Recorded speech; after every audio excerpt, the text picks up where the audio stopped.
कितना हजूम है यहाँ पे, एक एक करके डीजी साहब के साथ ये मुलाकात हो रहे हैं।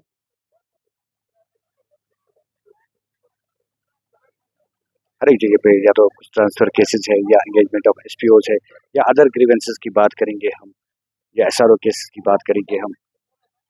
उन्हीं केसों से जुड़े हुए लोग जो है यहाँ पे बिल्कुल आज जमा हो चुके हैं और उनकी पूरी उम्मीदें हैं कि आज डीजीपी साहब इनकी बात सुनेगा। जी हाँ,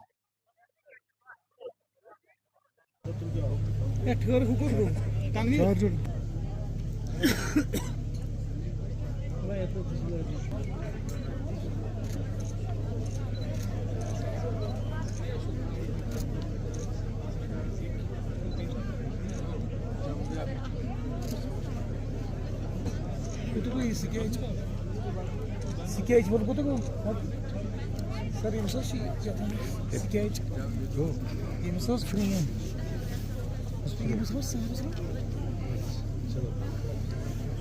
Bir arar mısın? बस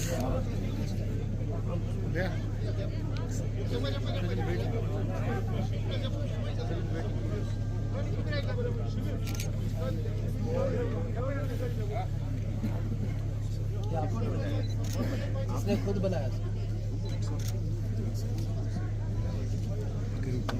सर सर सर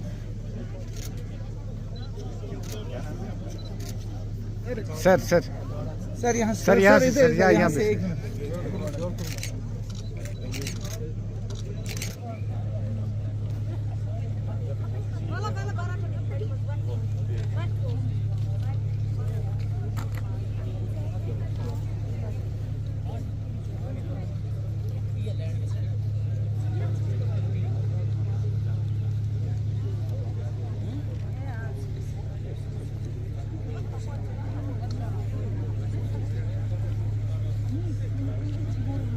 जामू जो स्टेट कैपिटल है उसके बाहर जाके रूरल डिस्ट्रिक्ट्स के हेडक्वार्टर्स में पब्लिक ग्रीवेंसेस को रिड्रेस करने की जो कोशिश है वो जारी है। हम चाहेंगे कि इसका फ्रिक्वेंसी बढ़े, पर कई बार वक्त जो है वो बीच में खड़ा हो जाता है।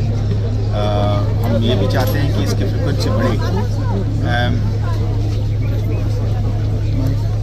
एक्सपीरियंस ये कहता है कि इसमें कि हम वही दो किस्म की लोग आते हैं जिनकी कठिनाइयाँ होती हैं, जिनकी मुश्किलातें जो है। एक तो अपना पुलिस का जो परिवार है उसमें इतना बड़ा परिवार है, उनके लोग आते हैं, उनके घर में बड़ी मसाइल होते हैं और इतना लार्ज फोर्स से फैला हुआ है। उनका एसआरओ केसेस होते हैं, ट्रांसफ़र के केसेस होते हैं, उनके फैमिलीज़ में हेल्थ की इश्यूज होते हैं, चिल्ड्रन की एजुकेशन, बच्चों की एजुकेशन के मसले होते हैं, ये सब होते हैं। अब मैं वही पहले मैंने आज कोशिश करी कि पहले अपने पुलिस वालों की सुन लूँ, फिर बाकी जो लोग बैठे हैं उनको सुनूँगा। तो अभी यहाँ पे जो पहले के एक्सपीरियंस रहे हैं उसमें इन्वेस्टिगेशन की लेट इन्वेस्टिगेशंस को लेकर या फिर पुलिस के कुछ पुराने इंक्वायरीज़ हैं उसको लेकर लोगों को रहता है, खदशा रहता है, वो सब होते हैं। मैं उम्मीद करता हूँ कि काफ़ी कुछ हम हल कर पाएंगे यहीं पे बैठे बैठे। कई सारी चीज़ें जो पुलिस हेडक्वार्टर्स के मुतलक होता है वो तो एकदम मेरे हाथ में होता है, मैं 5 मिनट में कर देता हूँ। जिसमें थोड़ी बहुत तहकीकात करना होता है उसमें थोड़ी टाइम लग जाता है। जो बाकी कई बार ऐसा होता है कि कुछ ऐसे मसाइल होते हैं जो पुलिस में एक टांग होता है और बाकी डिपार्टमेंट्स में होते हैं, तो उनके साथ भी हम रास्ता कायम करके उनकी मदद से उनकी मसाइल को हल करना चाहते हैं, वो भी हम करने की कोशिश कर रहे हैं। तो एक हमने फॉलोअप सिस्टम बनाया हुआ है और हम अफसर को तैनात करते हैं कि हर केस के पीछे कोई अफसर रहे, उनसे बातचीत करें। अगर हमसे कोई छूट गया यहाँ से उनको टेलीफोन करके पता करें ये कागज़ और ये वकवा या कोई वेरिफिकेशन है, कोई तहकीकात करनी है वो करके। तो इसलिए ये एक एफर्ट है कि सुने और इसको हल यहीं पे स्पॉट पे कुछ कर सकते हैं तो करें, जो नहीं है उसको तहकीकात करके हेडक्वार्टर के लेवल करें। कुछ ऐसे होते हैं जो पुलिस हेडक्वार्टर की परे हैं, कुछ एज की रेस्ट्रिक्शंस होते हैं, कुछ और जहाँ पे गवर्नमेंट की कंसेशंस और गवर्नमेंट की रिलैक्सेशन के लिए वो भी हमने तय करते हैं। यहाँ पे हमें पता चल जाता है कि ये ऐसी केस है जिसमें ये करने के लायक है, तो फिर हम उसको उसी हिसाब से उसको फ़ोन करके यहीं पे फैसला करते हैं कि इसको करा जाए। जी, मेरे ख्याल में और भी अफसर्स इसमें धीरे धीरे शामिल हो रहे हैं और ये एक स्ट्रक्चर्ड तरीके से इसकी फ्रिक्वेंसी और अफसर्स और डिपार्टमेंट में मेरे ख्याल में हमने देखा है कि सरकार कर रही है। तो हमारे अफसर जो है, पुलिस अफसर जो है, वो भी जगह जगह पे अभी सुनने की सिलसिला शुरू किया है। और जब हम मिलते हैं तो कुदरती कई सारी चीज़ें ऐसे होती है कि वो सुधर ही जाती है। तो जो बाकी नहीं है वो फिर सीनियर अफसर साहिबान बैठ के उसको सुनेंगे। पर बात आपकी दुरुस्त है कि इसकी फ्रिक्वेंसी बढ़नी चाहिए और अफसर इसमें शामिल होनी चाहिए, इसमें कोई दो राय नहीं। देखिए, बहुत हो सकते हैं इसमें। मैंने देखिए ना, हमें इस चीज़ की बड़ी एहसास है कि बाकी डिपार्टमेंट के निस्बत में पुलिस डिपार्टमेंट का एक इंटरेक्शन जो है, और भी डिपार्टमेंट्स हैं पर पुलिस की एक रिलेशनशिप और एक इंटरेक्शन बहुत डायरेक्ट है। कॉमन मैन जो स्ट्रीट में चलने वाले आम आदमी जो है, उसके साथ पुलिस का एक रोज़मर्रे की ज़िंदगी में एक वास्ता है। तो हम समझते हैं कि देखिए, मतलब मैं एक दो जगह में पहले भी कहा है, हमारा काम बड़ा कठिन है।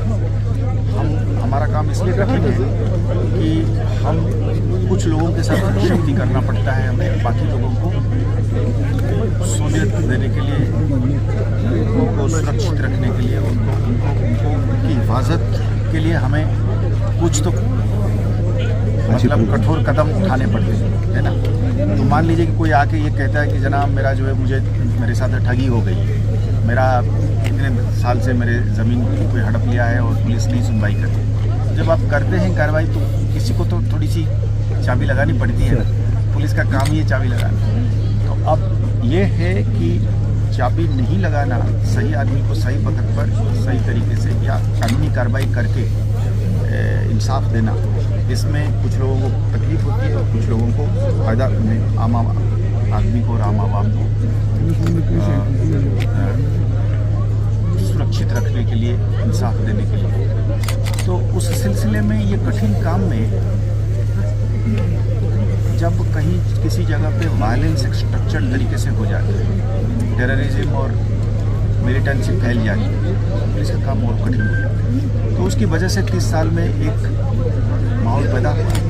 पर हम एक ऐसे फिलोसफी में बिलीव करते हैं जे.एंड.के पुलिस, और उस पर हम कायम रहना चाहते हैं, जिसमें हम फ़र्क करना चाहते हैं।